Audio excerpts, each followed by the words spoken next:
Coup de feu dans leur quartier, présence policière omniprésente. À Rennes, les violences provoquées par le trafic de drogue font des victimes indirectes et invisibles, les enfants.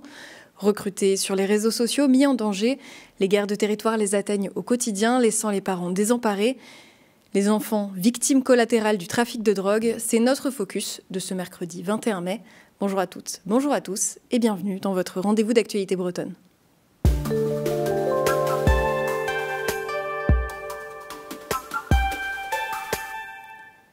Symptôme de la banalisation du trafic de drogue, les vidéos qui montrent le quotidien des jeunes dealers se multiplient sur les réseaux sociaux et cumulent des centaines de milliers de vues. Depuis quelque temps, les recrues sont de plus en plus jeunes, certaines ont moins de 13 ans. Éclairage sur le phénomène avec Fanny Abivin et Arthur Malter. Sur cette vidéo vue plus d'1 million de fois sur le réseau social TikTok, un enfant d'à peu près 10 ans surnommé Mini Rapace. Présenté comme le plus jeune guetteur de France, le garçonnet est chargé de prévenir les trafiquants du passage de la police. Bien loin des occupations normales d'un enfant de son âge, comment a-t-il atterri là et surtout pourquoi ce phénomène s'accentue?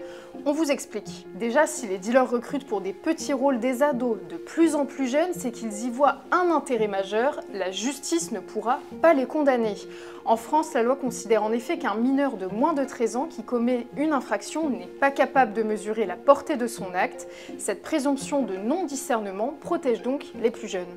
À Rennes, le 9 avril dernier, lors d'une opération de ramassage classique sur un point du deal de Clenay, sur les 12 guetteurs interpellés par les policiers, 10 étaient mineurs. Le plus jeune avait 12 ans.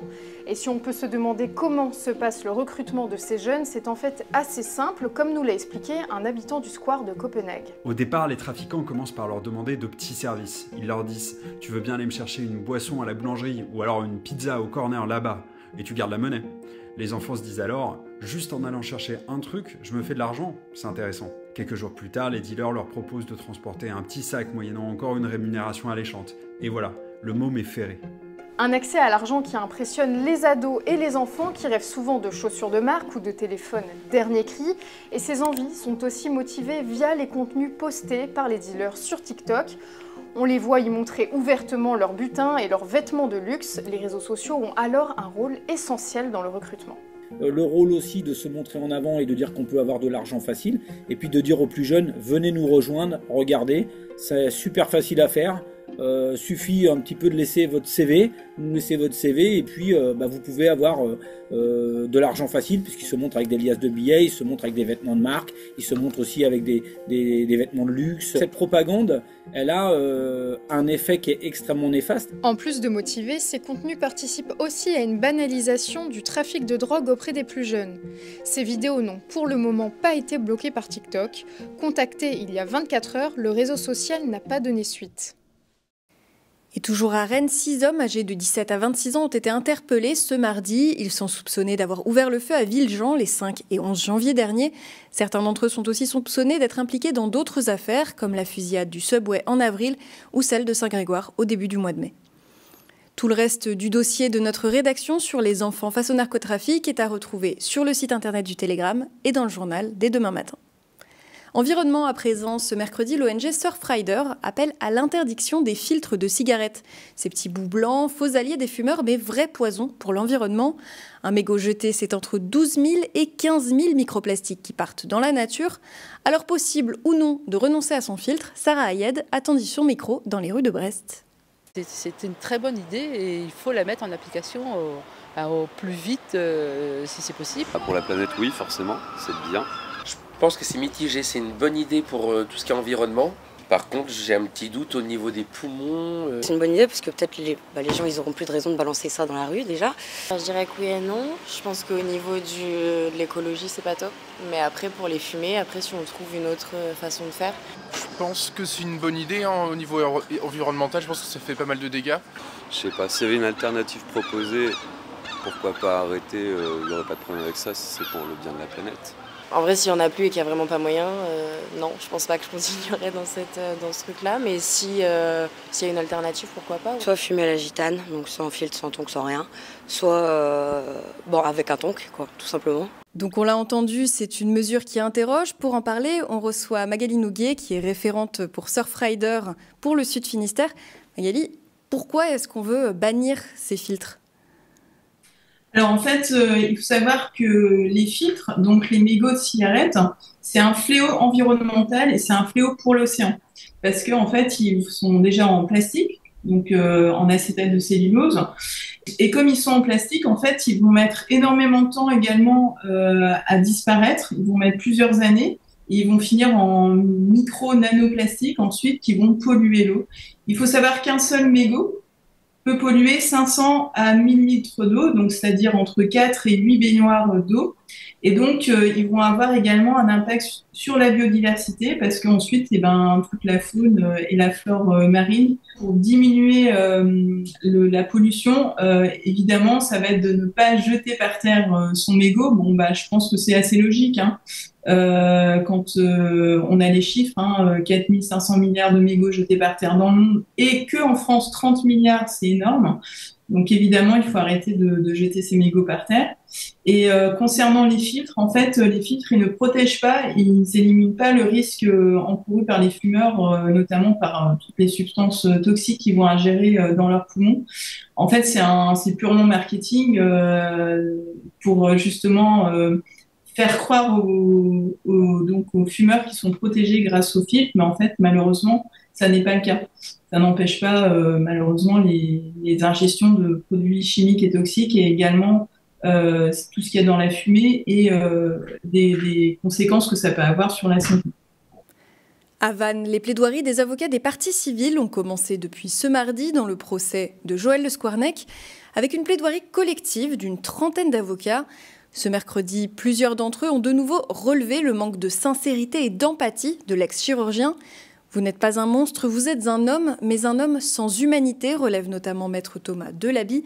Lueur d'espoir dans cette journée, une avocate relève qu'une de ses clientes est ressortie du tribunal avec le sourire après avoir témoigné. Une autre décrit son client comme apaisé. Et puis au service de rééducation du CHU de Pontchaillou à Rennes, on s'est doté de nouveaux équipements, un exosquelette pour aider les patients victimes d'AVC ou de troubles de l'équilibre à marcher, ou encore un tapis de marche avec réalité virtuelle.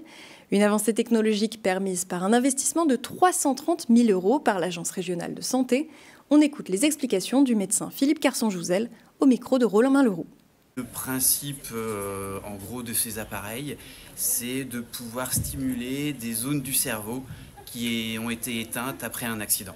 Et donc ça permet d'améliorer la rapidité et puis la récupération soit de la marche, soit de l'utilisation d'un bras. L'objectif, c'est d'essayer de rééduquer plus tôt, plus vite et d'avoir une récupération plus rapide. C'est vraiment ça l'intérêt de ces appareils et puis de mettre en situation. C'est-à-dire que là, par exemple, pour l'exosquelette, on refait marcher quelqu'un très rapidement qui ne pouvait pas marcher. Par exemple pour la vidéothérapie, eh bien, ça va être de montrer à la personne qu'elle peut bouger sa main qui était immobile. Et près de Landerneau, on vous raconte la malchance d'un Landivisien. Rescapé d'un grave accident ce samedi, il a vu son fauteuil roulant et sa voiture adaptée disparaître dans les flammes. Pour lui redonner son autonomie, sa famille a fait appel à la solidarité via une cagnotte participative. On les écoute au micro de Monique Caromnez. Oui, on a lancé une cagnotte Litchi parce que le véhicule et le fauteuil électrique de Florent ont brûlé dans l'accident. J'ai eu le devis actualisé du fauteuil de Florent qui est de 32 900 € et la voiture dans les 30 000 €. Mais le temps d'avoir l'argent de l'assurance, il faut que Florent ait un fauteuil et une voiture. Donc on est obligé d'avancer l'argent. 20 000 livres mis en vente à partir d'1 € pièce. Jusqu'au 24 mai se déroule la vente annuelle du réseau des médiathèques de Brest aux ateliers des Capucins. L'objectif, mettre en vente d'anciennes collections pour permettre un renouvellement des stocks dans les rayons. Et comme chaque année, la foule était au rendez-vous, en quête de bonnes affaires, mais aussi pour le plaisir de chiner. Explication avec Margot Clodo au micro de Louane Le Roland. On peut trouver de tout, on peut trouver des livres pour enfants, des histoires, des documentaires, des CD, des BD, des romans, romans policiers, romans science-fiction. Je remets des documents tous les jours différents, donc on a des personnes qui vont venir peut-être tous les jours pour découvrir ce qu'on met à la vente. C'est entre 1, 2, 5 et 15 €. Les livres d'art, là, c'est des livres plus onéreux, donc c'est 15 €. Les BD, c'est 2 €. Les magazines, c'est 1 € les 3. Ça rend aussi accessible la culture et c'est aussi l'ambition de cette vente. Et ce lundi matin, à la cale Solidor de Saint-Malo, des centaines de bouteilles de rhum antillais ont été remontées après un long séjour au fond de la mer. Une expérience unique de vieillissement sous-marin, plongée avec Thibaut Boulet de TV Rennes. Après une année à 15 mètres de profondeur, 400 bouteilles de rhum refont surface. Mais le caisson a un peu souffert des marées hors normes de la baie de Saint-Malo. 2 fois par jour, ça remue dur. Elle a dû rouler dans tous les sens. Elle était bien emmêlée. Elle est à l'envers sur un caillou. C'est la 3e fois que les armateurs de rhum, jeune entreprise malouine, ont recours à la bonification de spiritueux par immersion sous-marine. Aujourd'hui, la mer, on considère que c'est une des meilleures caves puisqu'on est à température et pression constante. Et avec ces marées, on a une mise en mouvement continue et tout au long de l'année des bouteilles. Donc on va voir ce que cette année, ça va nous révéler. À l'ouverture du Palox, pas de casse, tout est en place. Là, on a tout l'écosystème.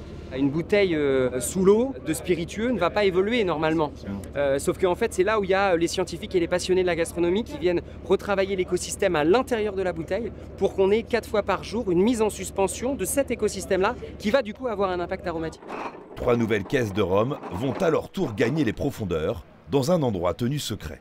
Les 25 années d'expérience de l'association de l'immersion des vins en baie de Saint-Malo sont très précieuses. Surtout le fait d'éviter toutes les migrations. Donc il faut que les bouteilles soient absolument bien fermées, hermétiques. Là, parce que sinon, si ça rentre par là, ils bouffent tout. Hein. Cette cuvée limitée 2024 est en vente 90 € chez les commerçants malouins. Et en coffret comparatif, 2 bouteilles immergées, non immergées. Une partie des bénéfices est reversée à la SNSM. C'est la fin de cette édition. Merci à toutes et à tous de l'avoir suivi. L'actualité continue sur TBO et sur le telegram.fr. On vous donne rendez-vous demain à la même heure pour plus d'actualités. D'ici là, bonne soirée.